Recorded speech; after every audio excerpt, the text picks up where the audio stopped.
Eita, pessoal, como é bom poder estar na sua companhia, mais um episódio do podcast Quinto e Rebelo. E hoje não poderia ser diferente. Eu estou com um empresário, amigo, parceiro, Samuel Rego. Seja bem-vindo, Obrigado, meu amigo, pelo convite. Que bom você ter aceitado esse convite para contar a tua história. Gente, Uma eu fiz honra. questão de trazer o Samuel porque eu sei da história dele e sei o quanto ele é batalhador. É um cara que luta pelos objetivos, vivenciou muitas fases na vida empreendedora, sabe do que vai falar, é um empreendedor raiz. Então é maravilhoso poder tê-lo aqui no nosso episódio hoje, viu, Samuel? Sim. Vamos fazer aqui como de praxe, né, gente? Apresentar o nosso convidado aqui com o nosso roteiro que preparado tão especial para nossa produção. Então, hoje a gente recebe um verdadeiro empreendedor raiz. Ele começou vendendo no colégio aos 10 anos de idade. Olha isso, gente. Vai já falar mais sobre isso. Fundou um restaurante ainda na faculdade e hoje está à frente da empresa Ao Lado Imóveis. Um cara que entende de administração, de marketing e sabe o valor do trabalho desde cedo. Esse é Samuel Rego, que eu recebo aqui com muita alegria. Prazerzão, Ari. Muito obrigado, meu amigo. Samuel, mas como eu sempre falo aqui com os nossos convidados, quem é o Samuel falando do Samuel? Quem é? Ari, assim, resumiu bem aí, né, a história, a biografia, minha biografia de Samuel, mas é muito disso. Desde cedo, aprendi muita coisa, ali no dia a dia, no contato com as pessoas, fui aprendendo a ter mais essa desenvoltura, e é o Samuel que sempre teve aquela inquietação empreendedora, desde pequeno.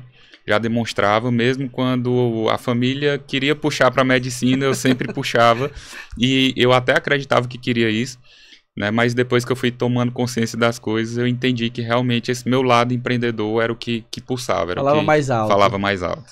Rapaz, é legal, cara, porque eu te conheci já nessa fase, né, de empreendedor, mas quando eu soube, né, daqui que você começou a empreender com 10 anos de idade, conta pra nós como foi essa experiência aí, já pequeno ali, mas já tendo essa visão de empreendedor, né? Cara, bem interessante, Ari. Foi o seguinte, na época do colégio ainda, tinha aquela figurinha, aquela brincadeira de figurinha, de bafo, Sim, né? O pessoal sim. gostava de futebol, de colecionar. Eu nunca fui muito ligado com futebol.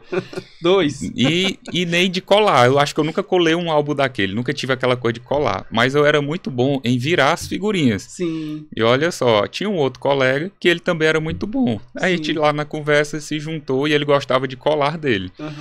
A gente se juntou e falou, cara, vamos se juntar, nós somos os melhores. Sim. Então vamos se juntar aqui para uma sociedade, né? Olha aí, minha gente. Aí tudo que ele ganhava e que eu ganhava, a gente dividia.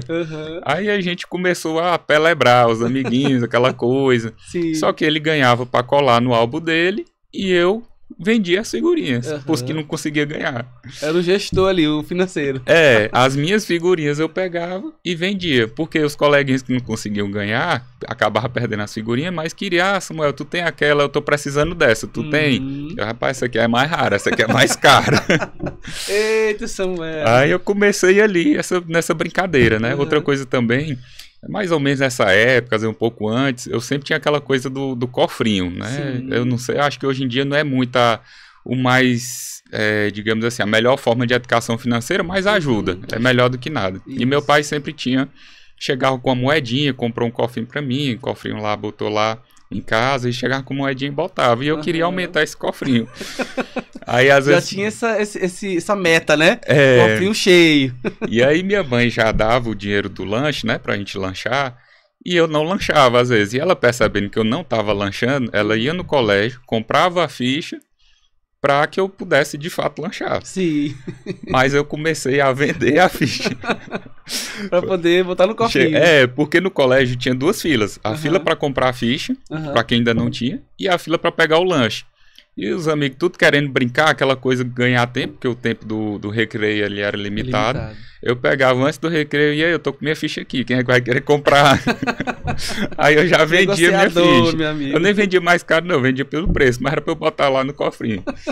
Conseguiu juntar muito dinheiro? Rapaz, um pouquinho, não deu muita coisa não, a gente vê que é pouca coisa, E quando a gente é criança, mas né, deu pra Samuel? começar um outro negócio, que Olha eu aí, vou ó. falar mais na frente. Interessante, gente. É como o Samuel falou, assim, não é hoje a melhor estratégia de educação financeira, mas já é alguma coisa, né? Com Assim, do certeza. cofrinho. Mas isso que tu falou é muito interessante. A gente já, desde pequeno, tem essa noção, né? Com os nossos filhos, com as crianças, sobre saber valorizar aquele dinheirinho ali, né? Cara, é uma coisa que eu, por exemplo, minha filha, hoje a gente tá estudando como que a gente vai fazer essa educação financeira. Sim. Mas tem o cofrinho dela. Então, por exemplo, quando ela fica querendo uma coisa que ela não precisa, aí eu digo, ó, você vai ter que tirar moedinha do seu cofrinho, você não tá precisando. Isso. Ou então é uma coisa que a gente já tá falando pra ela, ó, vai ter uma hora que a gente vai pegar as suas moedinhas, a gente vai no supermercado comprar umas coisas, a mamãe vai lhe ajudar a fazer uns bolinhos pra você vender, pra você multiplicar suas moedinhas. Exatamente. Tem que multiplicar, né? Sim. É isso mesmo.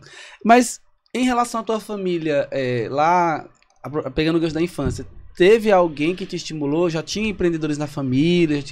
Já veio de uma família empreendedora? Como foi esse início também na família? E Ari, assim, teve um tio meu que tinha um supermercado no interior, e como eu ia passar férias, acabava tendo muito esse contato, mas não era uma coisa assim que era uma inspiração. Eu quero seguir os caminhos do meu tio. Não teve. Eu acho que você vendo, você começa a ver dinheiro entrando no caixa, aquela coisa, né? Você tá por ali, pega um bombonzinho no caixa, é coisa de criança, mas você começa a ter esse contato. Teve um tio da minha mãe, que era grande comerciante, eu não cheguei a conhecer ele. E meu avô, eu escuto histórias dele, tinha farmácia e tudo, minha avó também. Mas meu avô faleceu, eu tinha 4 anos, então não tive muito contato. Eu acho que é muito da questão realmente daquele sentimento interno. Sim. Até porque a influência, minha mãe é médica, tinha tio médico, enfim, a orientação... A família era por outro caminho, por né? outro caminho. Meu pai sempre tinha aquela coisa de querer fazer medicina, né? Que era algo que realmente era, digamos assim, mais garantido. Então, tinha essa influência da medicina, mas o coração realmente pulsou para esse lado. Que interessante, cara. E uma coisa, assim, gente, uma coisa que outros entrevistados também já falaram, que Samuel comentou, a família, ela... embora queira o melhor para nós, né, o pai, a mãe, ele quer, de certa forma, ali uma profissão que, na opinião deles, é uma coisa que vai garantir um futuro estável pro seu filho. Só que nem sempre é aquilo que a pessoa quer, né, Samuel? E aí o Samuel tá comentando aqui, teve um entrevistado, acho que foi o Rodrigo Lima, da tecnologia, ele foi entrevistado, ele falou também que a família queria que ele fizesse medicina, né, e ele foi para a da tecnologia. E hoje é um grande profissional. Sim. Então, às vezes, esse estalo, esse gatilho empreendedor é da própria pessoa. Ele nasceu com aquilo, né? O espírito empreendedor, você nasceu com isso. Tanto é que a gente acabou de falar, 10 anos já estava ali empreendendo e tal. E a família, ela acredito que apoiou, né, a tua decisão. Por exemplo, você fez administração, correto?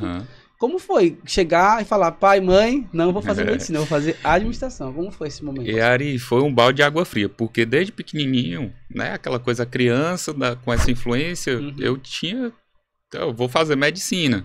Tinha as coisas no colégio, feira de ciências, essas coisas, corpo humano, eu era encantado, digamos assim. Mas não era realmente assim, era muita influência. Sim. E aí, quando eu cheguei ali por volta do primeiro ano, que eu comecei a despertar mais a consciência, que eu acho que não é por aí. Aí eu fui falar, meu pai, a família, minha mãe sempre foi mais flexível, meu pai já era um pouquinho mais, meu filho, pense bem, né, será que não é a convivência, aquela coisa mais assim. E aí eu comecei a falar que achava que era porque eu tava com medo de não passar. Não é medo, eu sei que eu sou bom, mas não é isso. E aí eu comecei a falar, foi uma conversa que foi indo. Quando chegou no terceiro ano, eu já estava focado em passar para administração, mas tinha aberto um vestibular na universidade particular de Direito. Sim. E tinha algumas matérias assim que enfim, para testar conhecimento. Eu fui para testar conhecimento. Aí eu fui fazer esse vestibular de Direito. Acabei passando. Aquela idade, você tá querendo sair do colégio, aquela coisa que já tá cansado e tudo. Terceirão, né? E ainda tem aquela coisa que na época, depois de medicina, era direito. Sim. O pessoal pensava muito isso. Aí eu, para desagradar menos meu pai, eu vou cursar o direito e tudo, já vou sair da faculdade, mas no direito, quando chegou no segundo período, eu quero fazer administração. Legal. Aí peguei... Trancou direito. Aí saiu o vestibular ali de administração, estudei uma semana, passei bem colocado, e aí falei, pai, é o que eu quero, é o que eu quero estudar e tudo. Não, meu filho, mas faça os dois, leve os dois. Eu, não é o que eu quero direito, eu quero administração. Ele ficou insistindo, bom, é você que paga. Eu sei que isso não é a melhor forma, mas foi como eu consegui convencer ele de que realmente eu tinha que seguir meu caminho e não fazer uma coisa que era o desejo dele. Sim. Eu falei, bom, é você que paga. Se você insistir, eu posso até fazer. Mas não vou me formar da melhor forma. Sim. É só para ter o diploma. O que eu quero mesmo é administração. Ele, bom, então você sabe o que faz. Aí fui fazer realmente só administração. E aí durante o curso, aí já foi entrando o empreendedorismo dentro do curso. Aí, porque é um curso que estimula muito, né? Empreendedorismo, assim. Como foi fazer a administração? Assim, o início, já foi aquele amor à primeira vista? Ou o primeiro e segundo período foi desafio, foi se adaptar? Como foi? Ari, assim, foi amor à primeira vista, mas eu sempre puxei muito para a prática. Certo. Porque se você for deixar muito só pro curso, você não tem a prática. É verdade. E eu tinha isso muito em mente. Na época, assim que eu comecei a estagiar no Sebrae. E era uma coisa assim, é interessante. Eu aprendi muita coisa lá no Sebrae. Sim. Mas... Qual foi o ano, tu lembra, do Sebrae, que tu trabalhou lá? Ari, estagiário. Eita, dia desses, tem que fazer as contas aí. Dia desses. Eu tô perguntando tem uns 12 anos, 13 anos. Meu sogro trabalhou 15 no anos. Sebrae a vida toda. Assim, ele se aposentou no Sebrae, meu sogro. Chiquinho, mandar um abraço pro meu sogrão, Chiquinho. E aí você falou que passou pelo Sebrae, né? Eu lembrei dele automaticamente. E a minha irmã também, do Sebrae, a Esté. Não sei se tu conheceu a Esté. E o André Veras, que é o meu cunhado do Sebrae. O Sebrae tem muita família do Sebrae ali, viu, gente? Aí tu falou, eu lembrei. Legal. Mas foi um estágio interessante, né, na época. Aí foi interessante, eu aprendi muita coisa, só que eu sou muito... eu gosto muito prática. E na época, eu até rodei quase todos os setores do Sebrae em 6 meses. Passei no financeiro, passei na contabilidade, passei no setor que tinha mais contato com o pessoal das consultorias rurais. Sim. Então, eu rodei muitos setores. Mas acabava que na época... Eu entrei com a expectativa de que Sebrae você faz curso, isso e aquilo, mas acabou que o estágio em si, na época, eu estava mais envolto em atividades burocráticas, planilhas, essas coisas. E aí foi uma época que eu já estava começando a vender roupa, daquele porquinho lá, daquele cofrinho, né? O que aconteceu? Eu fui juntando ali... Acabou que eu tinha, com os 18 anos, 17 anos, eu tinha juntado uns R$700, R$800. Que na época era um dinheirinho bom. Aí eu peguei, eu tinha um negócio que queria aprender sobre ações, de multiplicar, aquela coisa, o pessoal falava pouco sobre isso. Sim. Aí eu fui fazer um curso de investimento na Bolsa de Valores. Interessante. Achando que ia multiplicar meu dinheiro, né? E aí foi até uma experiência um pouco frustrante, porque eu perguntei pro professor, e aí, para começar, quanto é que você recomenda? Ele, pouco, mas pouco quanto? Ele, pouco. Aí ele, o quanto? Aí ele, R$2.000, dá pra você começar. Aí eu só tenho uns 800. Ele, rapaz, isso aí não é nada, não dá pra tu fazer nada. Ele foi... tipo assim, um balde de água fria. E a gente sabe que a educação financeira, com um pouquinho você pode começar, você pode ter essa experiência, mas foi uma experiência tão frustrante que até hoje eu tô trabalhando isso, e comecei a ter a mentalidade de querer multiplicar. Lógico, multiplicar é bom, mas você poupar e ter a renda, essas coisas de investimento também é muito bom. Aí foi quando eu tava na faculdade, logo depois, né, disso, um amigo meu foi me vender roupa, que o irmão dele tinha aberto uma fábrica aqui em Teresina. Na hora que eu bati o olho, cara, isso aqui é muito bom, a qualidade do produto, o preço, isso aqui é bom. Aí eu falei pra ele, eu quero vender essas roupas. Já pensando na... Foi. Aí não, eu te levo lá na fábrica do meu irmão. Aí foi quando eu comecei a comprar, peguei aqueles R$800 ali, R$700, R$800, comprei de bermuda, camisa e comecei a vender. E comecei a multiplicar. Os 800 eram quantos, 800? Rapaz, Ari, chegou a mais de 20 mil. Olha, gente, ó, o cara sabe o que fala, viu? Sim. Sabe o que faz. Mas é massa, né? Empreender, cara. Aí foi nisso, e eu sempre era muito poupador. Aí o que eu pegava ali do estágio, eu acabava... reinvestindo, morava na casa dos pais e tudo, e na época eu quero comprar mais roupa. Aí eu vi que realmente tinha mais futuro, digamos assim, do que o aprendizado que eu estava tendo naquele momento de ser o cara que tinha que tirar a foto, pensar na ideia, negociar com o fornecedor, comprar, vender, atender cliente. E como eu estava na faculdade na época, Sim. aí eu não, vou botar mais energia nas minhas vendinhas aqui. Sim. E aí foi Tava indo, dando foi indo, certo, tava né? dando certo. Aí deu certo por um bom tempo, até que eu caí num golpe, Caramba, que eu Samuel, comecei como a foi? comprar. Eu comecei a ir para Fortaleza, comecei a comprar lá algumas coisas também, Sim. na parte de feminino, que até foi bem, mas eu fui comprar aquelas chinelas de couro, lá tinha um fabricante, aquelas chinelas de couro que eram vendidas bem caras nas lojas, acho que era coisa de R$ 200, cento e pouco. E aí eu comprava bem mais barato, vendia com qualidade. Sim. Só que o cara, por exemplo, eu paguei 10 mil para ele, para uma mercadoria, que ele não mandou. Eita, Samuel. E aí, cara? E aí, Prejuízo total. aí foi prejuízo. Tentei recuperar, mas enfim, aí não deu. Voltei para as roupas. E aí foi quando depois entrou a fase do restaurante. Que nas roupas até tava indo bem. Sim. E eu sempre tinha uma mentalidade. Meu pai sempre dizia, eu acho que por influência dele, né, também, que quando você vai se formar, é muito frustrante você se formar. Tanto que eu nem quis festa de formatura.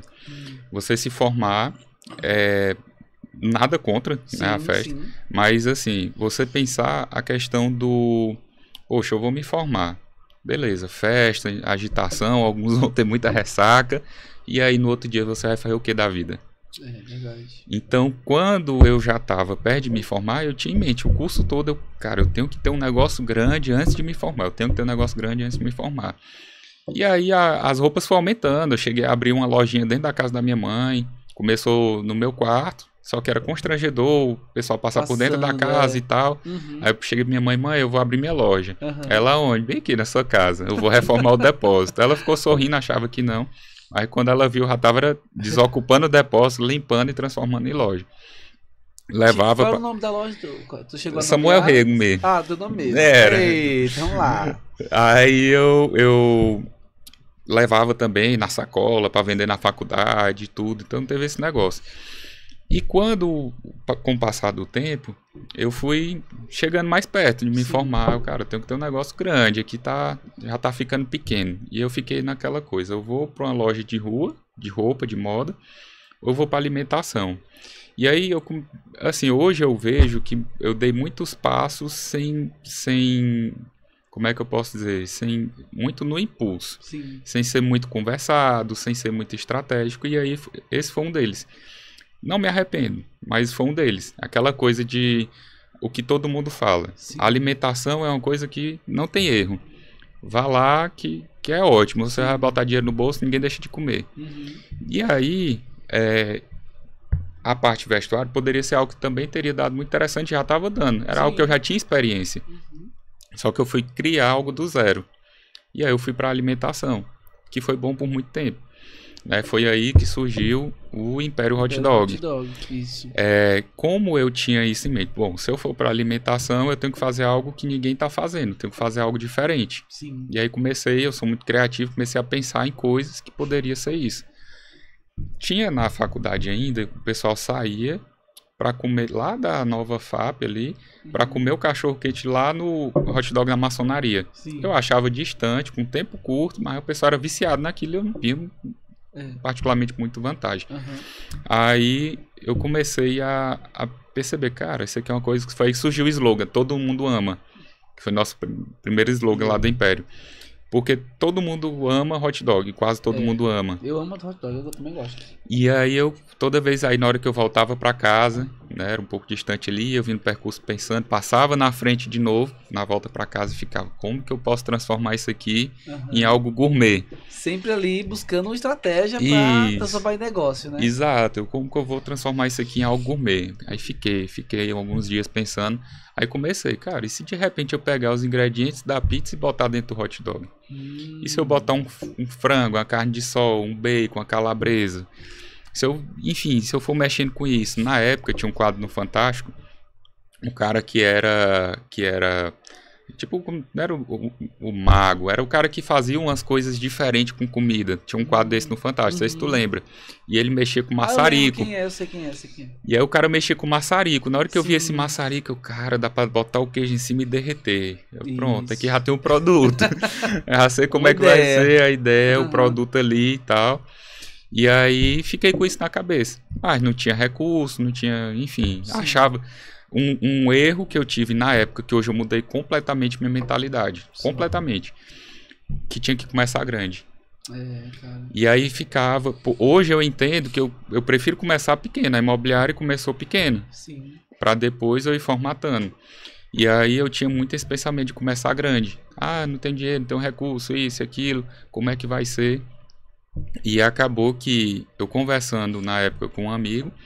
que se tornou sócio, né? Eu falando, cara, a ideia assim e tal, ele, cara, isso é fantástico, isso aí vai dar muito certo, eu tô dentro, se você quiser um sócio. Eu, pô, bora, junta aqui o que eu tenho com o que você tem, e aí a gente realmente foi pro Império Hot Dog. Eu pensei ali no nome, criei o nome, fiz um esboçozinho mesmo no papel, aquelas noites que você não consegue dormir. E tinha até um mascote, né? Eu lembro que tinha um mascotinho. 3D, né? Eu lembro. Era um mascote 3D, um negócio bem legal. Verdade. Até cheguei a pensar em registrar ele, não sei se tu lembra, lembro, né? Mas aí na época eu achei que não ia valer muito a pena nesse caso, né? Sim. Mas é algo que dá pra registrar, né? Ah, sim. Eu tenho clientes que registram mascotes das suas marcas. Era, né? que eu ia registrar quando fosse realmente formatar pra franquia. Isso. Né? E foi nessa época que nós nos conhecemos, né? Acho que foi pela AGE, que eu lembro que eu era associado, eu ainda sou, né? Somos associados da AGE. Sim. Aí teve alguma coisa na AGE lá, Clube de Negócio também. Acho que foi do Clube de Negócio. Clube de Negócio, foi do Clube de Negócio. Não, na AGE a gente conheceu outras pessoas. Foi. Mas tu era da AGE também, não era não? Era. Da AGE. E onde a gente tava, acabou que tendo aquela sintonia ali, né? Eu sempre tive essa busca por esse meio do empreendedor, meio network. Né? E aí é engraçado porque eu era muito tímido quando era criança, adolescente, a ponto de ver um coleguinha no shopping, eu fingia que não tinha visto para passar pelo outro lado. Caramba, então tu imagina como é que você vê assim, como é que vai fazer venda, como é que network, essas coisas. Só que é algo que com o tempo eu fui trabalhando muito. Sim. E hoje, né, tenho meu perfil ainda reservado e tal, mas eu gosto de network. Discreto, é onde eu me sinto bem. Quando eu não tô ali nesses eventos, essas coisas, eu sinto que tá faltando alguma coisa, né? E aí, Ari, essa questão lá do... Deixa eu só fazer um paralelo aqui rapidão para nossa audiência entender. Gente, o cara começou empreendendo com 10 anos de idade, né? No tempo do bafo ali, com as cartinhas na escola. Depois, já na faculdade, empreendendo na área de vestuário. E tava dando certo, ok. E chegou um tempo que ele pensou já em outro caminho, o ramo de alimentação, que veio o Império Hot Dog. Mas voltando só antes para fechar o ciclo do vestuário. Quando você migrou do vestuário para alimentação, foi alguma oportunidade que você percebeu ou foi uma necessidade de realmente, não quero mais vestuário porque já deu o que tinha que dar? Como foi esse pensamento que eu tive de ir pela opinião do efeito manada, digamos assim. Pronto, entendi. Porque eu gostava de vestuário, eu me identificava, sempre gostei. Foram quantos anos no vestuário, tu lembra? Eu cheguei a passar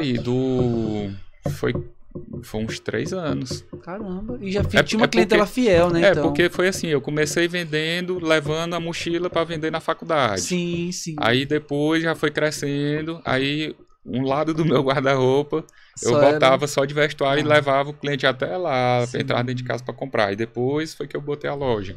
E público masculino, obviamente. Público masculino. No finalzinho foi que eu entrei um pouquinho no feminino, com acessórios, bolsas, cintos, carteiras. Mas aquele golpe que você recebeu, foi também um estupim para essa mudança? Ou foi uma lapada, mas tu continuou aguentando assim, ali? Deu uma desmotivada, mas eu percebi que não era o motivo principal. Não foi isso, porque eu sabia que a parte das roupas sempre deu muito certo.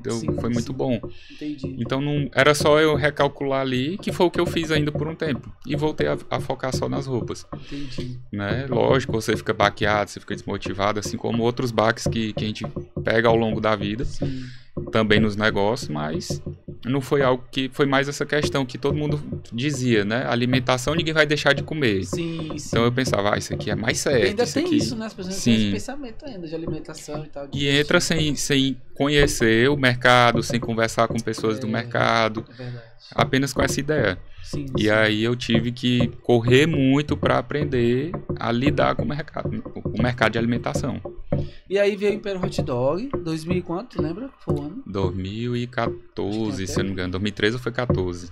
E aí o Império Hot Dog, eu lembro no início, ganhou muitos clientes, assim, a galera era o nome que mais era falado era Império Hot Dog, porque igual você falou, você queria trazer algo diferente, né, Samuel? Uns diferenciais. Sim. E como foi o início da jornada do Império, desafios? Pronto, Ari. Aí foi uma empresa que realmente ganhou muita visibilidade até hoje, já tem 6 anos que fechou. Uhum. Se for fazer um tráfego, alguma coisa, um posicionamento de imagem, ou se perguntar para alguém da época, né, que consumia na época, o pessoal ainda lembra, ainda é uma marca forte. Tem uma a gente investiu muito na marca, na qualidade, eu sempre prezei muito pela qualidade, essa questão do registro da marca. Sim, verdade. E aí como foi? Quando a gente começou, trouxe algo totalmente inovador e com qualidade. Mas a gente teve que aprender muita coisa na prática. Então, aquela coisa de calcular custo, aquela coisa de lidar com funcionário, que até então eu nunca tinha lidado com nenhum funcionário. De repente você passa a ter 8. Eita. E aí foi engraçado. Na roupa não tinha funcionário, era só tu, né? No tempo da roupa, do vestuário. Era só eu, não tinha funcionário. Então, quando eu te perguntar e passou, mas isso. Agora eu tô sabendo. E aí, meu sócio também não tinha experiência com alimentação.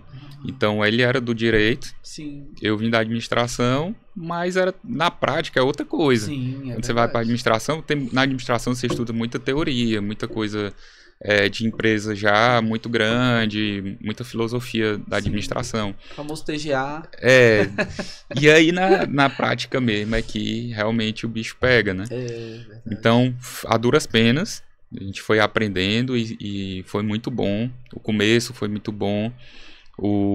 Tiveram 2 filiais, né? 2 filiais. O retorno financeiro foi muito bom. Chegou um momento que meu sócio, né? A gente entrou com a expectativa, por mais que estivesse sendo bom e lucrativo, a gente entrou com a expectativa, tudo é questão da expectativa. A gente entrou com a expectativa de que, tipo assim, vamos ficar milionários. Sim. Né? Aquela coisa... Eu sei. Bem iniciante. Bem amadora, digamos assim. Vamos ficar milionário. E ele entrou com a expectativa também, assim como eu, nesse sentido. E a gente tinha essa expectativa do fazer muito dinheiro. Eu não gosto do termo ganhar, a gente faz. De fazer muito dinheiro. Não imaginava o desgaste que tinha por dentro de um restaurante. Sim. E aí foi quando depois, eu acho que de um ano e pouco e tudo, e aí, ele já estava desmotivado, a gente tinha a intenção já de abrir outra loja ou delivery, a gente tinha esse plano de crescimento. Abrir delivery, de franquear, de abrir outra loja. E aí eu cheguei pra ele aí, cara, eu tô sentindo que tá meio já desanimado e tudo. Como é que fica a questão do delivery que a gente tava pensando em botar? E só abrindo um parênteses importante nessa fala do delivery. Uma época que ainda não tinha acontecido pandemia, correto? Não, delivery era bem mesmo, acho que nem iFood tinha na época. Exatamente, então isso foi do tempo que a pandemia não tinha acontecido e que a delivery, essa palavra ainda era pouco difundida, apesar de já existir, né, Samuel? Sim, o iFood eu acho que talvez, eu não lembro se já existiu o iFood, mas não era conhecido como é hoje. Pra ver em tão pouco tempo tanta coisa aconteceu, em 10 anos, né? A evolução das coisas estão muito rápidas. Principalmente depois da pandemia. Tudo que tinha que ser digital, se digitalizou, a força, na rapidez, uma velocidade absurda. E o delivery ganhou, assim, uma atenção muito forte. Né? Exato, exatamente. E aí, Ari, ele falou, cara, Samuel, realmente eu tô desanimado, não tô muito no pique para abrir outro negócio, para crescer o negócio. Para mim, é no máximo isso aqui mesmo. Eu não quero mais aumentar aqui como é que eu posso dizer? O tempo que eu tenho para me dedicar é esse. Sim, entendi. Aí eu propus para ele. Então vamos fazer o seguinte. Eu tô percebendo que tá desanimado. E eu já tava sentindo que ele tava querendo sair do negócio. Sim. O que tu acha? Em vez de abrir o delivery, eu não vou abrir só nesse momento. Você tá desanimado. Eu comprar a tua parte. Aí ele, não, achou ótimo. Eu também achei ótimo, porque aí ia para tocar o negócio. Ia tocar o negócio só, mas Mas o retorno era melhor, enfim, por aí vai. E aí foi essa época que eu até depois, foi uma época que eu tive uma depressão e tudo, porque o que aconteceu? O negócio estava indo muito bem, apesar do desgaste. Mas ele me ajudava muito. Ele ajudava na parte de compra, ele ajudava ali, a gente revezava os finais de semana, algumas coisas. E aí foi uma época que, mais uma vez, eu dei um passo na emoção, sem pensar muito. Sim. Foi uma época que, aí beleza, tudo bem. Só que 2 meses depois, o Shopping Rio Puti estava inaugurando. E nosso sonho sempre tinha sido ir pro shopping, tanto que a gente no começo quase abriu de cara. A ideia era abrir na rua e no shopping. Aí vem a questão de você buscar a opinião de alguém que já é experiente do mercado. Um conhecido nosso que estava fazendo o sistema de câmeras da empresa e que já tinha um restaurante há mais de, acho que 15 anos, em shopping. Ele falou, a gente comentando com ele, ele falou, posso dar uma dica para vocês? Não façam isso agora, façam um de cada vez. Isso. E aí, assim, a gente só abriu a loja de rua na época. Mas assim que eu comprei a parte do sócio, foi a época que inaugurou o Shopping Rio Puti. Sim, eu lembro. E aí, mais uma vez, na emoção, aquela coisa que meu sonho era ter uma loja no Nossa Senhora de Fátima, uma loja no shopping. Um primo abriu uma hamburgueria lá, tava arrebentando a boca do balão, falando, Samuca, que eu já tô tirando quase o investimento da loja, porque foi na época que ainda não tinha, só inaugurou a The Best of Burgers, que era a dele, Companhia de Churrasco e acho que Burger King. Só tinha 3 lojas de alimentação pro shopping todo. Sim. E aí aquela coisa, não, agora vai ter emoção, que... Na né? emoção, aí como ele já tava dentro do shopping, ele conseguiu uma negociação boa pra mim, cara, vou dar um jeito aqui de entrar. Sim. Eu já tava pensando em fazer uma brinquedoteca na loja da rua. Sim. Nem precisava disso tudo, né? Mas o gerente do banco tinha dito, Samuel, tem uma linha de crédito aqui, tem 200 mil pra você. Ela, não, cara, não sei tudo não, aqui é só 30 mil e tal, mas na hora que você, com a emoção, aquela coisa do shopping e tudo, rapaz, dá pra pegar aqui, dá pra eu fazer. Gastei muito mais do que imaginava. Sim. Tirei minha energia da loja que estava dando certo na época, né? Foi a época que eu fui muito roubado. Teve um gerente que roubou mais de 80 mil, que ela confessou. Caramba, rapaz. Em 3 meses. E aí foi aquela coisa. Aí eu comecei eu tava desgastado emocionalmente, porque era o dia todo resolvendo as coisas do... Já tava sem o sócio, Já tava sem o sócio, aí tive que entrar na parte das compras, assumir a loja sozinho. Obra no shopping é de madrugada, por mais que tinha a construtora tocando, mas a hora que eu me reunia com eles era depois que eu fechava a loja de rua, meia-noite. Ia pra lá. Isso. Aí foi uma sequência de coisas que realmente desgastou emocionalmente. Sim.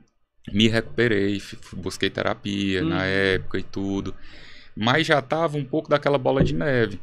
Então, quando eu abri a loja do shopping, já foi um momento que emocionalmente já estava muito acumulado, já estava muito aquela pressão de correr atrás do prejuízo. Sim. Até então eu não tinha nenhum financiamento. A gente fez a loja da rua toda à vista, eu e meu sócio, na época. Investimento próprio. A gente buscou no Banco do Nordeste, demorou muito para sair, a gente foi tocando e acabou fazendo na época, porque o investimento foi pequeno na época. Ele entendia muito de construção, conseguiu baratear muito o custo. E aí, quando eu comprei a parte dele, foi parcelado. Então eu já assumi na época 20 parcelas de 7.500. Eita, Samuel. Eu comprei a parte dele na época pelo preço todo que a gente tinha investido, que tinha sido 150 mil. Que na época as coisas eram bem... Não tinha tanta essa inflação, né, de hoje. Então eu tinha comprado pelos 150 mil, pela, digamos, a valorização da marca. Sim. E aí já foi 7.500 de parcela. Já comia quase o lucro, mas ainda sobrava alguma coisa. Quando eu entrei no shopping, aí vem financiamento, vem custo operacional, vem um monte de coisa. Custo de shopping é mais alto. Aí era sempre correndo para cobrir. Eu comecei a empatar. E depois comecei a ter um prejuízo. E naquela de... aí tu pergunta como foi essa saída do... Até entrando um pouquinho nas perguntas, né? Como foi essa saída do Império. Isso. Eu já estava ali eu passei 6 anos com o Império Hot Dog. Né? A loja de rua, eu acho que tinha 2 anos, quase 2 anos, quando abri a do shopping. E aí passei mais uns dois anos no shopping, se não me engano, 2016, se não me engano foi isso, 2, 3 anos, 2016, 2019. Então, assim, primeiro ano, comecei a empatar. Segundo ano, comecei a ter prejuízo. E aí, naquela de que, cara, dá pra recuperar. A marca, todo mundo dizia, a marca é muito boa, Sim. marca registrada, dá pra virar franquia, aquela A coisa. visão de franquia naquela época também estava muito acesa nas pessoas, né? Eu lembro que foi uma época que esse negócio de franquia, todo mundo só fala franquia, né? Exato. Aí foi uma época que eu fiquei naquela fecha, não fecha, e o investimento no shopping, pra você ter ideia, a loja de rua foi 150 mil, no shopping foi quase 600. Foi 500 e pouco, num pedacinho bem menor. E aí fiquei aquela coisa, o prejuízo aqui é maior se eu fechar aqui, e principalmente eu tinha aquela visão ainda da franquia. Se for para eu reduzir, para eu botar energia no lugar, agora eu vou botar o delivery e vou começar a olhar para a franquia. E acabei fechando a loja da rua, que era a que dava mais retorno e que era até mais viável para a logística de delivery. Sim. Pela entrada, saída, né? A gente sabe que delivery tem essa questão do tempo de agilidade. Sim. No shopping, o motoboy tinha que entrar, subir escada e tudo. Só para ele entrar, pegar o pedido e sair já era mais de 10 minutos. E aí eu fiquei tentando recuperar. Fiquei só quando o shopping. Até que eu vi que realmente aqui não vai mais ter volta. Não vale mais a pena. Tenho que botar o pé no chão, ter consciência de que aqui só vai piorar. Aí foi quando, de fato, eu tive que tomar essa decisão de encerrar a operação. 2019, né? Isso. 2019. Tem a marca registrada ainda. Tá registradíssimo. Tá registradíssimo, NPI, guardadinho lá o certificado que a gente recebeu. É algo que se... Aí volta para a importância do registro de marca, né, Ari? Sim. É algo que se quiser vender... Valor, tem valor porque tem um registro. Entra na questão da imobiliária, que anos depois, como as pessoas estão acordando mais para os registros de marca, tá muito difícil conseguir um registro de marca. Verdade. Então tem um valor. Só pelo fato de ser uma marca registrada já tem valor. Isso. Aí a gente tem todo o negócio as receitas, tem todo digamos assim, as fichas técnicas, as coisas. Se eu quiser vender, eu vendo. Eu não penso muito em voltar para essa área, mas também eu nunca quis botar energia em ir atrás de fazer isso. Eu virei, digamos assim, a página realmente. Sim. Aí foi quando eu comecei a entrar no ramo imobiliário. Mas, por exemplo, agora eu vou te, digamos, provocar positivamente. Vamos supor que chegue uma pessoa para ti e fale assim, Samuel, eu quero pôr novamente o Império do Hot Dog. Eu quero que você negocie contigo e tal. Sim. Ele quer botar o modelo de negócio, porque tu falou que já tem tudo escrito, tá tudo detalhado, né? Aquele modelo de negócio que ele aplicar, por exemplo, em outra cidade, vamos dizer. Sim. Você estaria disposto a fazer essa negociação, a fazer o licenciamento, essa venda da marca? Sim. Nesse caso? Tô. Até que tô, Ari. É porque eu nunca fui atrás. Eu sei. Na época ali ainda, quando a loja ainda estava em operação, eu ainda tentei ver se conseguia alguém para assumir. Sim. Só que como eu não estava mais com a da rua, estava só com a do shopping, o shopping ele é mais burocrático nas negociações. Aí depois que eu fechei mesmo, não vou botar energia nisso. Aquela coisa que o empreendedor tem que realmente, na hora que tiver que botar energia, bota. Mas na hora que tem que virar a página e olhar para outra coisa, né? Mas é uma coisa que se surgir, até de repente surgir a pessoa, Samuel, um investidor, sim, e que tem ali uma operação e tal, e eu entro mais com a parte de uma estratégia, de repente pode ser também. Isso é bom, pessoal. Pode falar. Que aí entra a parte, Ari, do marketing, essas coisas que eu gosto. Por que o Império ficou uma marca tão conhecida? Porque fazia tudo com muita excelência, exato, mas também fazia o marketing pesado. Enquanto ninguém falava de tráfego pago, que começou lá no Facebook, eu fui um dos primeiros a fazer e investia pesado. Eu mesmo fazia, então fazia para toda a região de Teresina, Timon. Pessoal no Piauí, muita gente do Piauí vinha e conhecia, porque vinha para Teresina e tinha posicionamento em Google. Até se for procurar, ainda deve ter lá. E é uma marca, assim, como você disse, ainda hoje as pessoas lembram, porque de fato foi um trabalho de marketing bem executado. Eu falo porque eu fui cliente, eu via a coisa acontecendo, porque a gente trabalhou com rede da marca. Mas uma coisa que eu trago aqui até de ideia para você, empreendedor, que tá querendo abrir um negócio nesse ramo de alimentação, de repente você não tá ali sem um nome, sem talvez uma ideia do que fazer. esse tipo de fala do Samuel é muito interessante, porque o ativo intelectual, a propriedade intelectual ali em cima da marca, é um patrimônio de quem registrou. Beleza, Samuel tem o registro da marca. E só ele, apenas ele, como dono da marca, pode negociar, pode transferir, pode licenciar, pode vender. Então, se você aí, de repente, já tá aproveitando aqui, fazendo aqui um gancho dessa merda que a gente falou. Sim. Tá aí, rapaz, eu quero empreender, mas eu não tenho marca ainda, não tenho nem ideia do que fazer, mas eu achei interessante. O Samuel falou desse negócio do hot dog e tal. Conversa com o Samuel, de repente pode até gerar um negócio, Sim, né, Samuel? de repente. E trazendo essa ideia dele, olha, eu posso... Aí é negociando, né, Samuel? Porque eu acho uma coisa muito... Mas eu quero trazer pra você que tá nos ouvindo essa ideia. Não é porque... Ari, mas eu vou comprar uma coisa que já foi usada. Não. Você vai comprar algo que deu certo, que tem já uma estratégia, tem um modelo de negócio desenhado, e como ele está explicando aqui o porquê que não foi para frente, né? As questões pessoais dele. Mas tem muita gente, Samuel, que quer receber só no ponto ali, mastigadinho. E essa ideia é legal. Exato. A gente chegou a ter, Ari, um Instagram na época, tinha quase 40 mil seguidores. 40 mil. E numa época de que não tinha negócio de tráfego pago, né? Tinha o tráfego pago, mas, por exemplo... Não era tão forte como esses hoje, seguidores não eram para... esse tráfego pago não era para seguidor, não era essa coisa toda do Instagram. Era muito realmente ali o pessoal que ia procurando. Sim. Acho que nem tinha Reels na época, não viralizava, não tinha negócio de viralizar. É verdade, era uma época diferente, viu, galera mais nova aí, ó. E aí veio a virada de chave, né? Vamos falar desse novo tempo, que foi o mercado imobiliário, financeiro. Você falou, já deu um spoiler, que você tinha certa uma aptidão para entender mais de bolsa de valores, de investimento.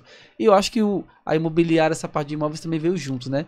Como foi essa virada de chave para até chegar ao lado imóveis? Pronto, vamos lá.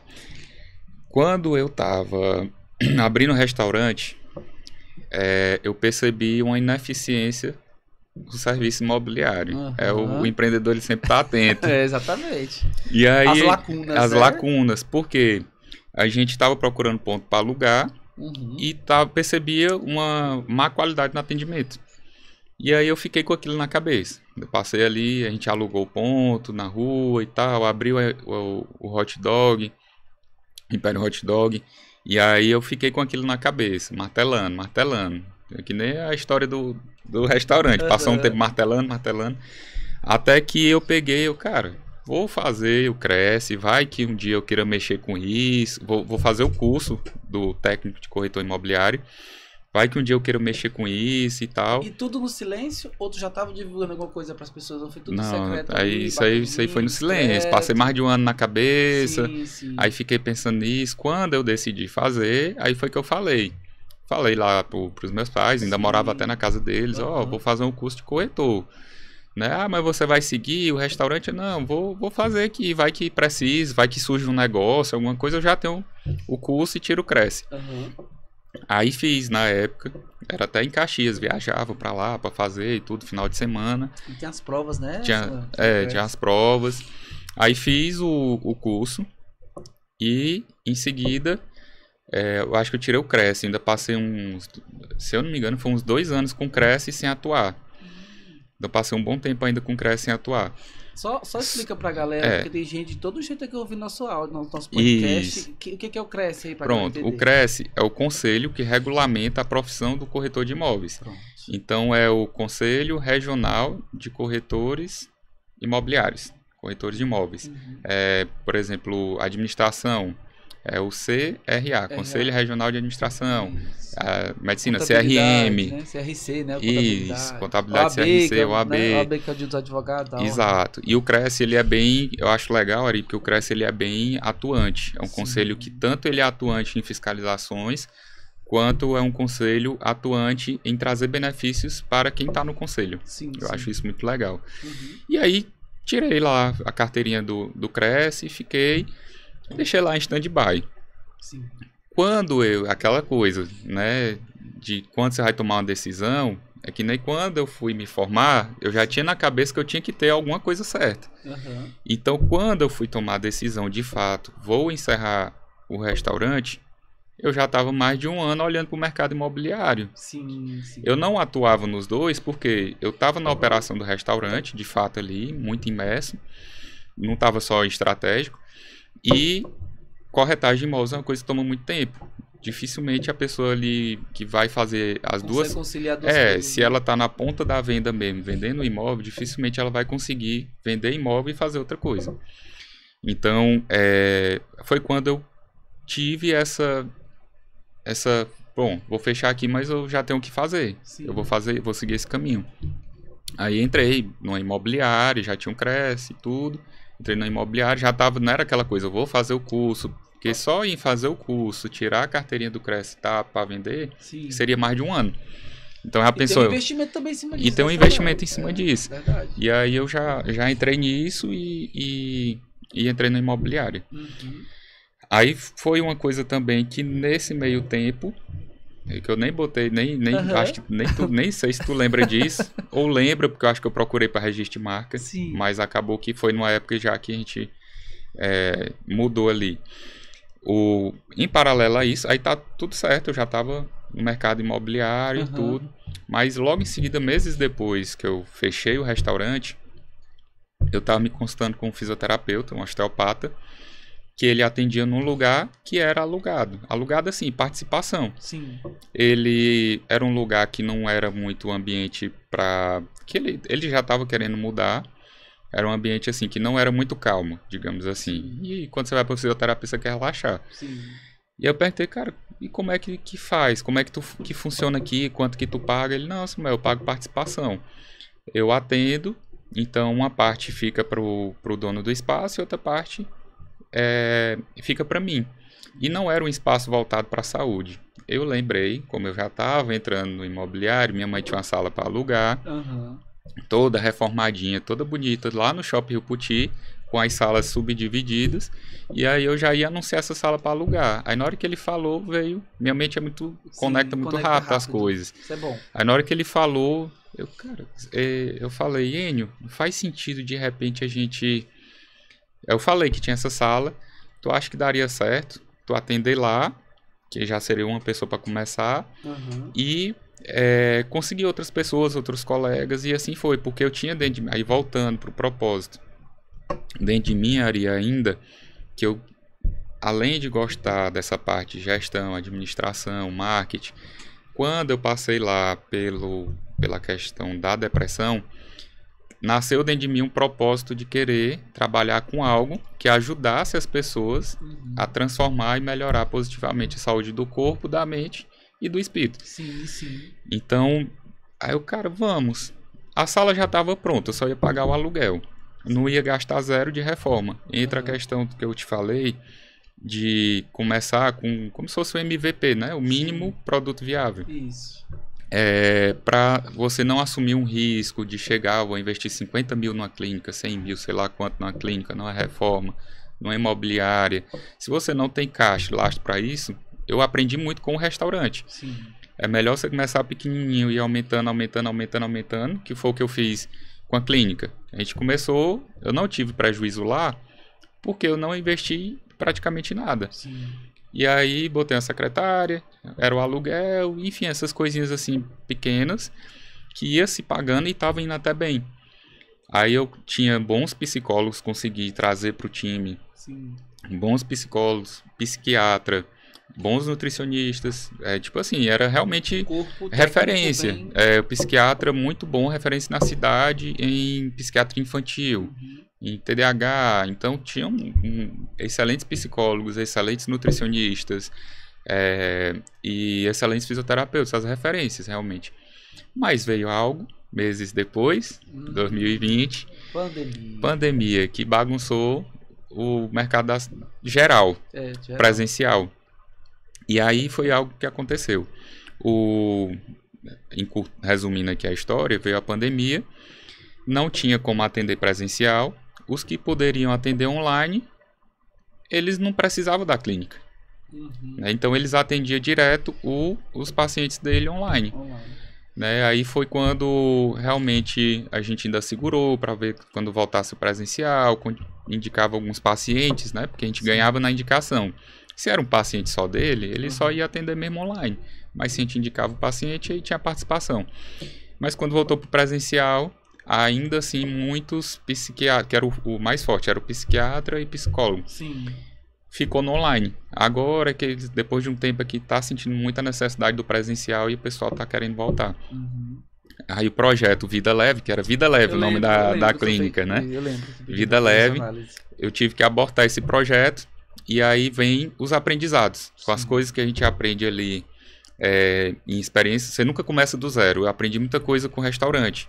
Um dos maiores foi não começar grande, não dar passos grandes se você não está preparado para aquele passo. Uhum. Então, a Vida Leve eu já comecei um protótipozinho e já pensou se eu tivesse investido, sei lá, 100 mil na reforma de numa sala e tudo, e vinha um baque desse, né?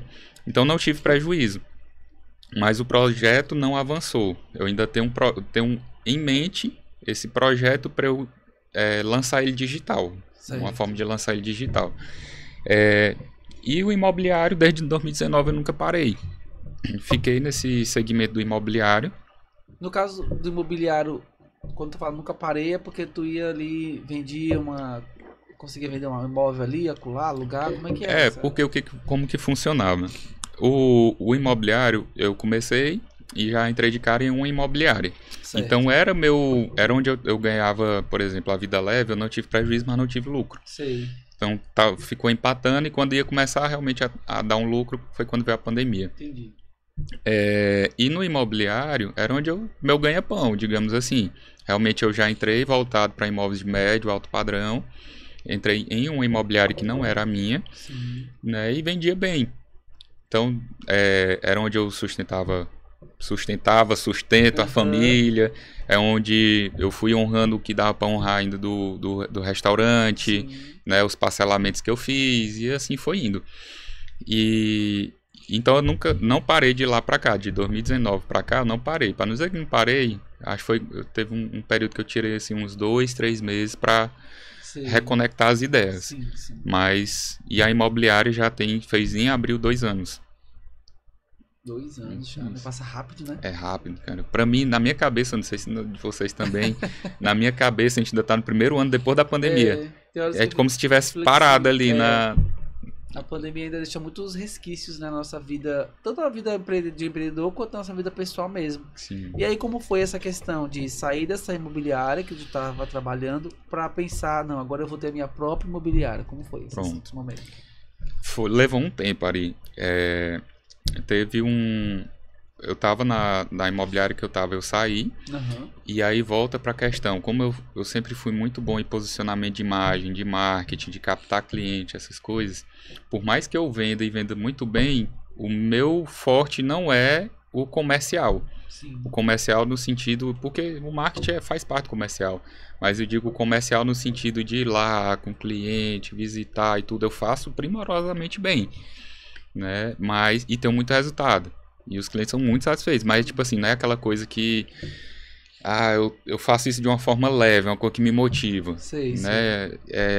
E aí acabou que logo depois que eu saí, uma corretora saiu também de lá e ela era muito boa nessa parte mesmo da venda em si.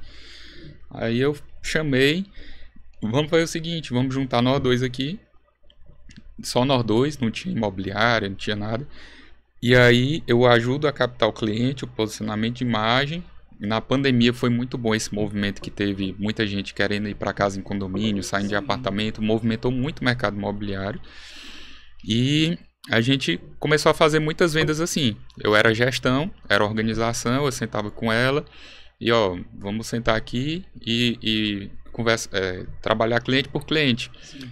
Porque às vezes a maioria das vezes, quem é muito bom lá mesmo em fechamento, negociação, naquela parte lá, ela não é muito boa na retaguarda. Sim. Na gestão, nas planilhas, em perceber os detalhes, no marketing.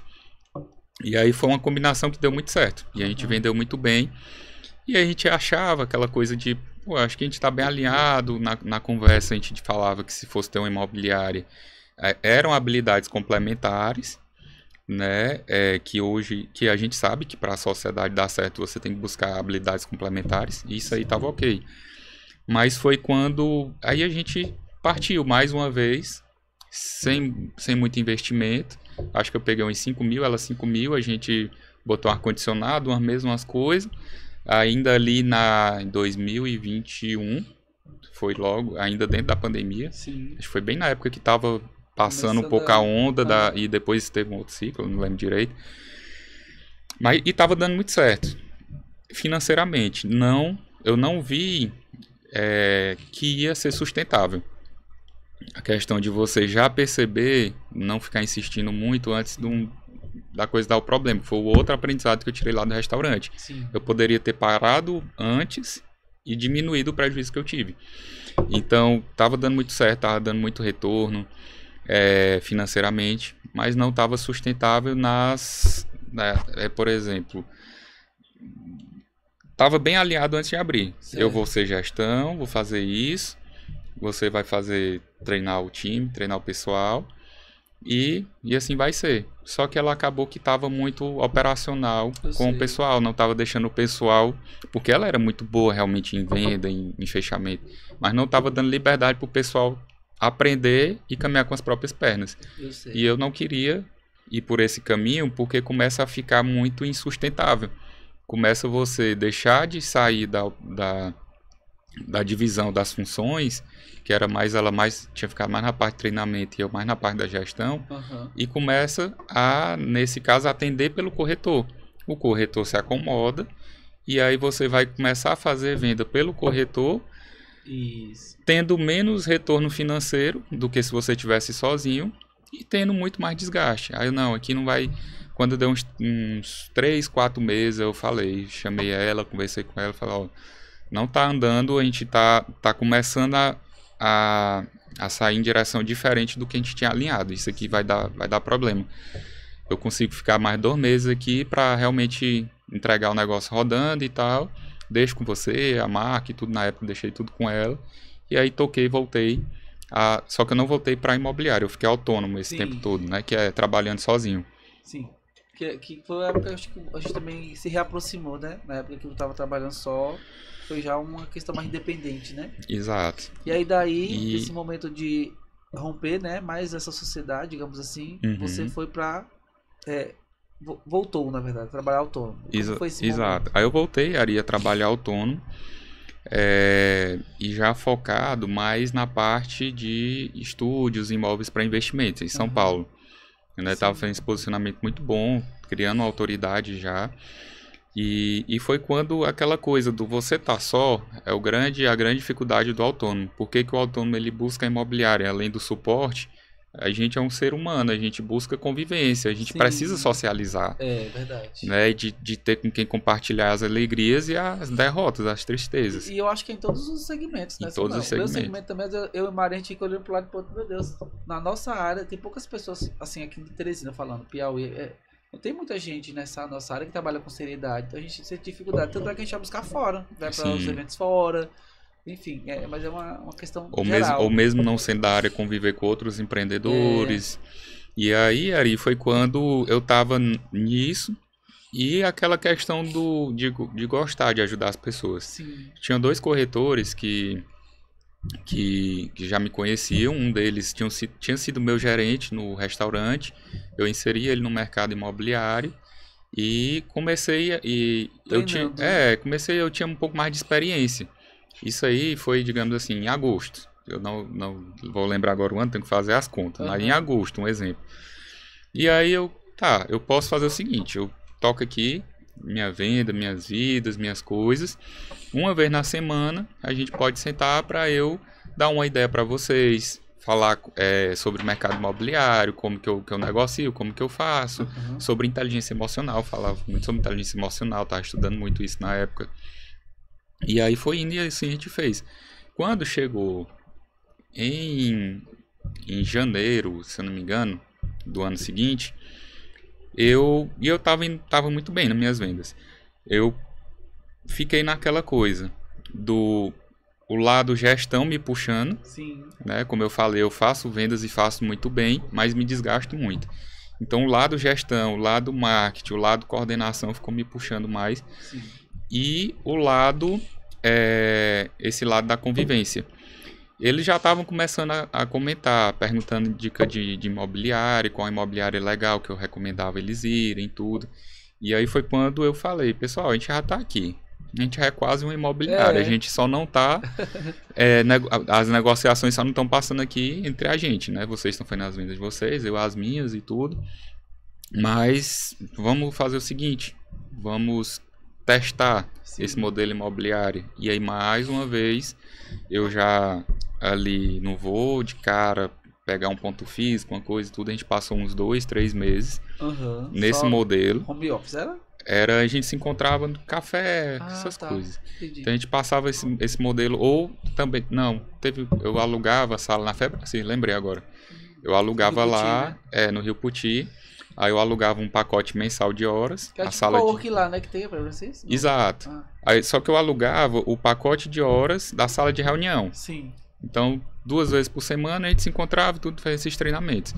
E aí, os treinamentos a gente fazia lá, e quando precisava de alguma demanda extra, a gente se encontrava em algum lugar, em algum café. Mas o corretor ele tem que estar na rua, ele tem que estar se movimentando. Sim. E assim foi, uns 3 meses depois, de fato, ali foi justamente em abril, eu chamei e vamos formalizar a imobiliária. Foi quando eu comecei... Realmente, eu já tinha um CNPJ jurídico, o CRES jurídico, tudo isso eu já tinha. Que o CRES é o conselho, né? O certo, que você pode trabalhar com imobiliário para emitir nota, todas essas coisas. Mas foi quando eu fui formalizar a questão da marca. Sim. Do espaço, aí a gente alugou a sala, foi para um espaço no Diamond Center. E aí começou aquele processo de construção, criação da marca. Sim, o Ari me ajudou brilhantemente. Gente, só uma curiosidade, Samuel, ele trouxe para mim uma lista de possíveis nomes, né? E, lógico, a gente sempre faz a nossa análise. Incrivelmente, todos os nomes tinham risco. E ele viu isso porque na prática, né? Que eu mostrava lá para ele a questão dos riscos. E aí, mais uma... Foram quantos nomes ao todo, tu lembra? Ari, foram quase 80 nomes. Rapaz. Tinha nomes que eu gostava, tinha nomes que nem fazia sentido. E eu não aperrei, eu vou mandar aqui, porque alguma coisa tem que passar. E aí foi quando o Ari... nenhum nome surgia e tudo, eu falei, Ari, eu não sei mais o que eu faço. Aí o Ari veio com a NameLab. É uma startup parceira nossa, que a gente tem o maior prazer de indicar para quem está atrás de um nome com conceito, com estratégia, um nome exclusivo, que pode passar pelo critério de registro do INPI. O maior desafio, assim, talvez, que eu tenha tido na questão do teu projeto, é porque você deu um spoiler muito bom no briefing, falou assim, Ari, eu preciso de um nome que seja preferencialmente em português, né? Para dar aquela aproximação do público com o que a gente faz. E eu falei, eita, rapaz, os nomes em português estão cada vez mais difíceis. Sim. Porque nossa língua tem muita gente que já registrou marcas, exato, né? Mas deu certo, né? Deu certo. Na hora que eu bati o nome no olho, o olho no nome. Veio ao lado, imóveis e investimentos, né? Porque tem o braço do investimento, que você vai já falar mais também sobre isso. E nasceu essa empresa, essa marca ao lado. E que o Samuel, já com essa visão, além do nome, já procurou registrar logo a marca. E hoje é uma marca registrada, gente. Então isso é muito importante ser falado, né, Samuel? Demais, cara. Fala como foi essa experiência, tanto da escolha do nome, quanto também do crescimento da ao lado, até chegar onde chegou. E Ari, a escolha do nome foi isso que tu falou, né? Essa questão... O ao lado, ele remete vizinhança. Sim. Ele remete está, porque tem aquele briefzinho que tu passou, né? Que é bem legal, que dá para entender bem ali o que você quer. Isso. O que o cliente quer. Eu, como cliente, queria. Isso. E tinha essa questão do ao lado do corretor, de tamo junto, de...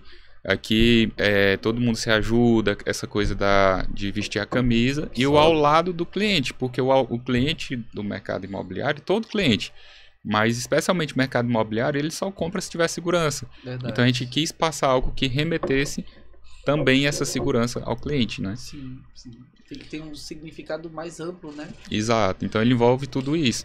E a questão do ao lado finanças e tudo, né? Investimentos. Eu nunca investi em bolsa de valor, essas coisas, daquela frustração que eu tive, que é algo que eu tenho que trabalhar, porque você tem que diversificar os investimentos. Na verdade, não vou dizer nunca, teve uma fase que eu cheguei a investir. Mas acabei que fiquei naquela, eu tenho que tirar para multiplicar mais rápido. Eu sei, né? Não tive a paciência. Então, assim, não é nem por isso, mas foi mais uma visão de que eu já pedi para fazer esse registro pensando de repente se eu quiser criar uma financeira, uma parte de consórcio atrelada a imóveis, uma parte de seguro, alguma coisa nesse sentido. Então a gente já está com o nome protegido para poder entrar nessa classe aí. O mais legal, pessoal, vocês que estão aí ouvindo essa história, é que assim, o registro da marca, o INPI, que é Instituto Nacional da Propriedade Industrial, ele concede por classe. O que é a classe, Ari? É a área de atuação. No caso Samuel, olha como foi interessante. A mesma área de atuação, que é a classe 36, que é de imobiliária, é também a área de atuação de quem trabalha com investimentos. Então, por um lado, ele foi, né, beneficiado por isso. Porque tem clientes que não necessariamente a mesma classe vai atender todas as demandas. Então, por exemplo, tem cliente que chega até mim que vai fabricar vestuário e vai comercializar. Ou seja, tem a loja física lá e tem a fábrica. Então, vai ter que ser duas classes. A 35 é de comércio e a 25 é de fabricação. Então, seriam 2 investimentos. Exato. No caso do Samuel foi legal, porque ao lado já deu para encaixar nessas duas. Uma classe só, já deu para englobar tudo que ele precisa. A necessidade que ele estava buscando, né? E aí, mais uma vez, a orientação é consultoria do Ari. Porque quando a gente foi botar, porque você manda a logomarca e tudo, nesse momento só estou trabalhando por enquanto ao lado imobiliário, posicionamento comercial, mas lá no registro já foi feita a logomarca ao lado imobiliário e investimentos. Exatamente. Pensando que o Ari falou, Samuel, já bota aqui, como tu tem essa intenção e tudo, já bota aqui ao lado imobiliário e investimentos. Isso. Porque vai que aparece outra ao lado investimentos aí, né? Ela não pode, porque já tem ao lado registrada. Mas aí ia ter que ter um trabalho para contestar e tudo, mas você já botando lá já fica mais certo. Verdade. Tudo isso é com orientação técnica, com muita confiança, porque o Samuel já nos conhece há muitos anos. Eu sempre falo, Samuel, ele me conhece desde quando a gente estava começando. Ontem a gente fez 11 anos de empresa, 24 de junho. Hoje a gente está gravando dia 25 de junho, só para contextualizar vocês. Então ontem a gente fez 11 anos de empresa, eu e a Maria, minha sócia Maria, mandar um abraço para ela. E assim, clientes como você que confiaram na gente lá atrás, acreditando no nosso profissionalismo, a gente tem uma gratidão assim imensa, Samuel, entendeu? Eu sou muito grato a cada um dos clientes que lá no início abriram as portas pra gente também estar enveredando nessa área, né, do empreendedorismo. E que não é fácil. O pessoal vê a gente onde a gente chegou, né, Samuel? Assim, eu falo a gente porque tem um lado mais romântico do empreendedorismo, pensa que tudo é só mil maravilhas, e não é, gente. Exato. Quem empreende todos os dias, eu sempre repito a frase que a minha sócia me ensinou: empreendedor todo dia nasce desempregado. Meu amigo, você tem Se não correr atrás, meu amigo, não vai ter nada. É verdade. E como é que tá o lado hoje? Quais expectativas para o futuro? Como é que você enxerga também esse mercado imobiliário piauiense no Brasil? E Ari, tá muito bacana. A gente tá reformulando o modelo de negócio, algumas coisas, alguns posicionamentos. Sim. Quem faz sentido tá no projeto, quem não faz, aquela questão da ambiência. Sim. Às vezes tem uma pessoa que performa bem, mas tem um que a energia puxa para baixo, né? E eu tô aprendendo a ter que separar mais essas coisas, porque eu sou muito coração. Eu também. E aí, o empreendedor, a gente tem que aprender a ser razão também, né? Ser razão. Então, eu fiquei destreinado, porque quando você trabalha com restaurante, tem uma rotatividade maior. E eu tinha treinado muito esse lado do coração, tipo, que tinha que demitir. Apesar de que foi difícil, porque assim, quando a gente fechou lá atrás... Sim. A equipe que tava era tipo a equipe de ouro. A equipe que tava toda redondinha. E eu, poxa, esse pessoal todo... ninguém eu demitiria aqui. Virou uma família, né, Samuel? Exato, esse pessoal todo eu não demitiria por justa causa, porque não tá produzindo bem. A demissão aqui é porque... realmente pela situação. E aí eu voltei de novo a ter essa dificuldade de puxar a orelha, de cobrar, de tudo. Aí por isso que eu digo que a gente tá remodelando nesse aspecto de renovar o time, dar uma mexida para trazer o pessoal que realmente puxa mais. Aí eu voltei mais para as vendas também, assumi um pouco mais o comercial, porque eu estava muito gestão, eu voltei um pouco mais para vendas. Só que meu público é um pouco mais nichado, e a gente já vai trabalhar tá trabalhando outro público aqui ao lado. Era isso que eu ia te falar. Ao lado, qual é o mercado? O imobiliário ele é amplo, né? Mas qual é o nicho? São todos os nichos ou você optou por um nicho mais seleto, alguma coisa desse tipo? Pronto. A gente trabalha porque o pessoal pensa assim, é que nem, eu digo que é que nem um médico. Às vezes o pessoal chega, por que você não trabalha com aluguel? Sim. porque o médico ele não vai trabalhar todas as especialidades que tem. Verdade. Então, a imobiliária, se você for pensar, aluguel e venda.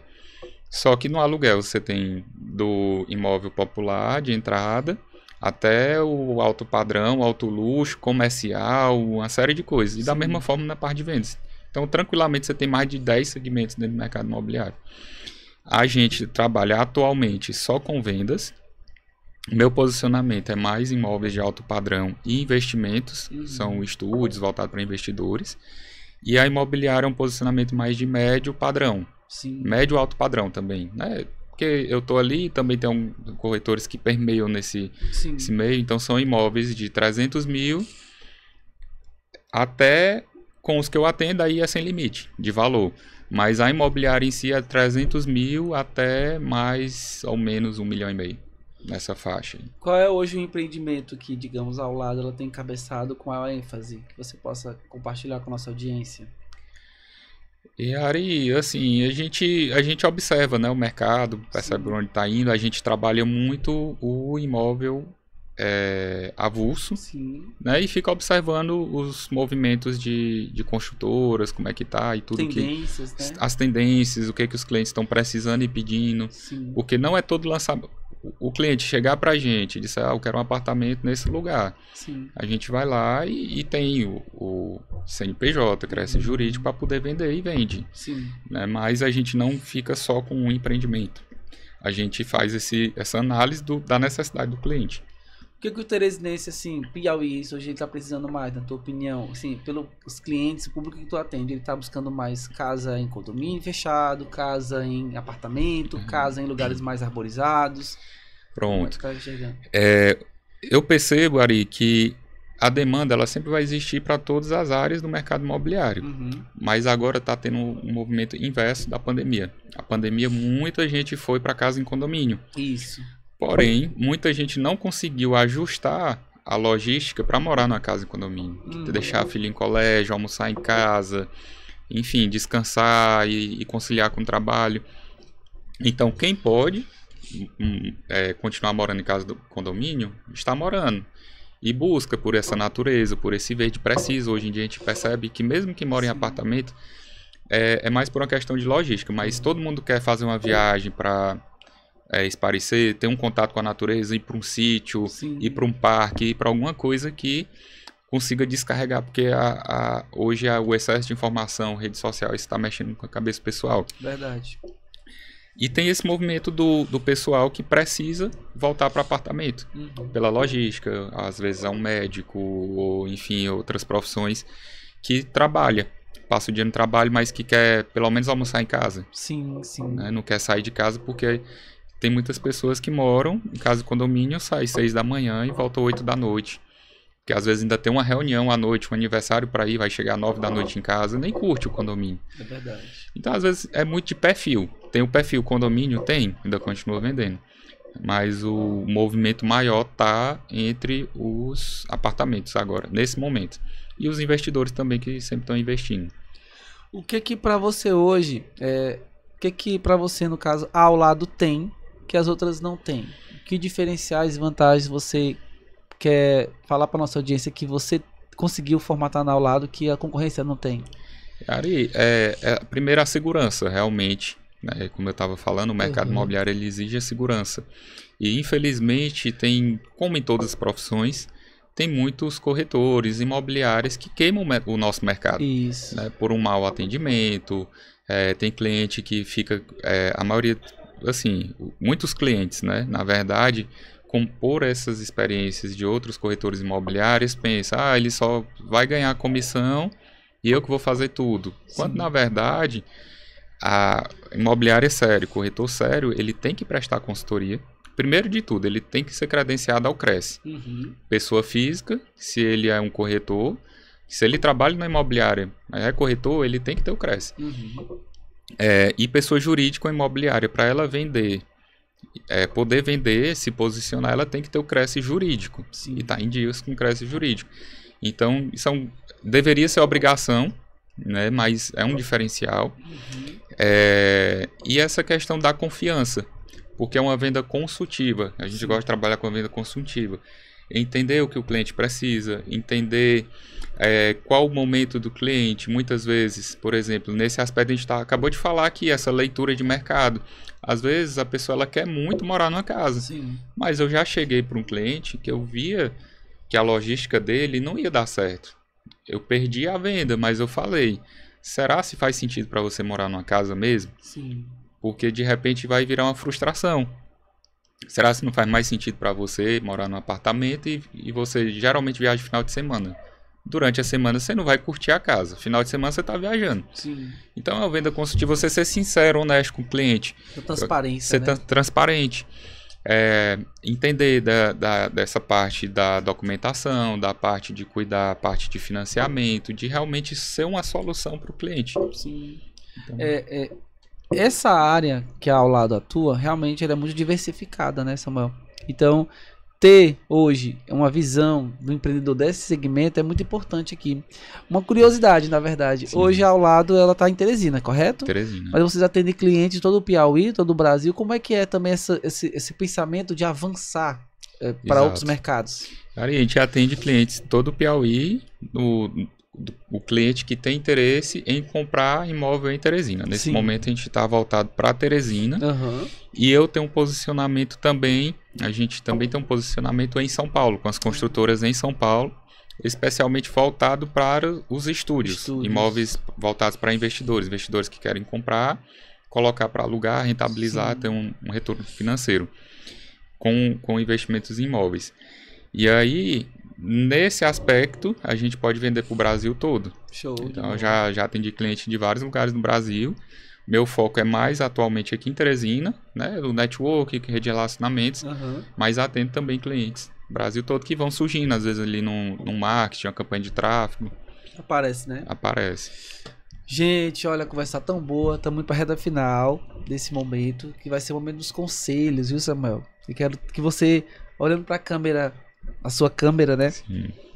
Fale aí para quem é MEI, para quem é empreendedor, que está começando agora, que conselhos você daria para essa pessoa? E Ari, eu acho que o principal conselho que eu daria para mim e que eu pediria para eu escutar, porque às vezes a gente não quer escutar, pensa Sim. que é besteira, Verdade. e pensa, isso aí é papo, enfim, papo furado, não sei o quê.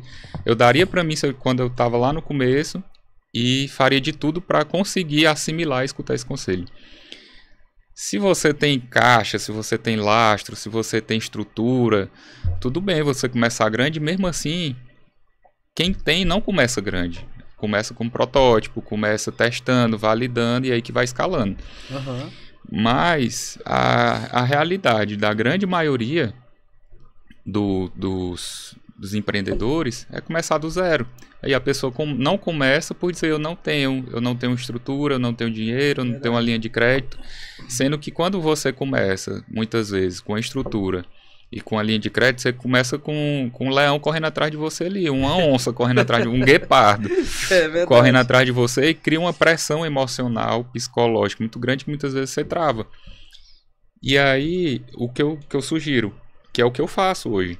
Agora, hoje, todo negócio que eu olho, que eu vejo, que eu penso ali em me posicionar, o que dá para eu fazer? Começar a testar, validar, para ver se faz sentido de financeiro, de viabilidade e se é algo que conecta comigo. Sim. Porque às vezes você faz um investimento tão grande em algo e de repente, cara, não era isso que eu queria para mim. Mas você fica com medo de parar e mudar a rota. Como se fosse uma faculdade que você fez, que muitos não têm a coragem de parar no meio do caminho, já sabendo que não é o que quer, ou que se forma e não tem coragem de mudar a rota. Alguns têm, mas muitos não têm. Então, você começar pequeno, para mim é um dos maiores conselhos, independente do tamanho que você é. Se é pequeno, se você é médio, se é um grande empreendedor. Os grandes empreendedores talvez até entendam isso que eu estou falando. Agora, quando você já entra realmente, aí é um outro jogo, que eu ainda não estou jogando esse jogo. Sim. Eu quero um dia jogar, que é quando você entra como investidor para alavancar um projeto. O projeto às vezes já existiu, ele já foi validado e tudo, aí é que ele vai entrar com recurso alto. Show de bola. Agora vamos voltar no tempo um pouquinho aqui, antes de encerrar. Se você pudesse voltar no tempo e falar para aquele menino de 10 anos lá atrás, o que você diria para ele? Ari, cara, O que eu diria é não desista dos seus sonhos, que na vida vão surgir muitas pessoas dizendo que você é sonhador, que é utopia, que não é possível, que você tem que seguir o caminho tradicional. Mas não desiste dos seus sonhos. Acredite em você. Você é muito mais inteligente do que você imaginar você é muito mais capaz do que imaginar você e muito mais resiliente do que você imaginar você. E mantenha sua humildade, que você tem, que você carrega hoje com 10 anos, que é o que você vai carregar para sua vida inteira. Muito bom, gente. Olha só, você aí que é empreendedor, que precisa, né, se inspirar em pessoas que fazem e acontece. Essa fala foi muito importante. É uma verdadeira aula que a gente teve hoje aqui com o Samuel e que a gente agradece muito. Samuel, deixa para as pessoas o teu contato nas redes sociais, para quem quer te acompanhar, quem quer conhecer mais o teu trabalho, pode deixar os contatos aí. Maravilha, Ari. Instagram, @SamuelRego, meu Instagram pessoal e de trabalho também. E tem o da imobiliária, @aulado-imóveis. Aulado-imóveis, @aulado-imóveis. E lá você vai acompanhar nessa tua trajetória, tem sites, isso é muito importante, pessoal.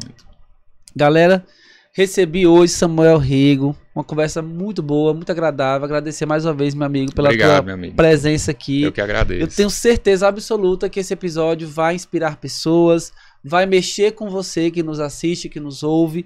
E o Samuel está sempre à disposição, né, Samuel, nas redes sociais para poder ajudar e tirar dúvidas também, né, Samuel? Isso é legal. Você que nos acompanha, faz aí a inscrição no nosso YouTube, dá os 5 estrelas no Spotify, né, que ajuda a audiência a dar aquela impulsionada, porque a gente faz isso aqui com muito amor para vocês, para que vocês possam ter aqui esse conteúdo à disposição de histórias como essa de Samuel aqui, que inspiram, de pessoas que superaram desafios, mas que estão no mercado. Então, muito obrigado pela sua audiência. Fica com Deus. Até a próxima. Tchau.